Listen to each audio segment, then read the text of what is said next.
Hello' everyone, সকলোকে মোৰ প্ৰথমটি mini ব্লগলৈ স্বাগতম জনাইছোঁ। দিনটোৰ আৰম্ভণি আজি কুহুমীয়া গৰম পানী আৰু ফল মূল খাই কৰিলোঁ। যিহেতু আজি দেওবাৰ আছিলে, গতিকে ৰাতিপুৱা শুই উঠোঁতেও মোৰ অলপ পলম হ'ল। সেয়ে খৰখেদাকৈ ঘৰুৱা কাম বনখিনি কৰি গা মূৰ ধুই আজৰি হৈ আহিলোঁ। সদায় দৰে নেদেখাজনৰ ওচৰত সকলোৰে কুশল মংগল কামনা কৰি ধূপ চাকি জ্বলাই প্ৰাৰ্থনা জনালোঁ। ৰাতিপুৱা ৰঙা চাহকাপ খাই ল'লোঁ।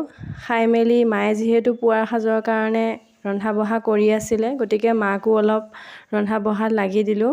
ঠাণ্ডাৰ দিনত ভাতসাজ ৰ'দত বহি খোৱাৰ আমেজেই সুকীয়া। সেয়েহে আজি ময়ো বাৰাণ্ডাতে বহি গাত ৰ'দ লগাই ভাতকেইটা খাই ল'লোঁ। খাই মেলি কাইলৈ যিহেতু আকৌ ক্লাছ আছে, গতিকে ষ্টুডেণ্টৰ কাৰণে অলপ নোট বনাওঁ এতিয়া। আজিলৈ ভিডিঅ'টো ইমানেই আছিলে। যদি আপোনালোকে ভিডিঅ'টো চাই ভাল পালে, তেনেহ'লে আগলৈও এনেকুৱা ভিডিঅ' পাবলৈ চেনেলটো ছাবস্ক্ৰাইব কৰি ৰাখিব। ধন্যবাদ।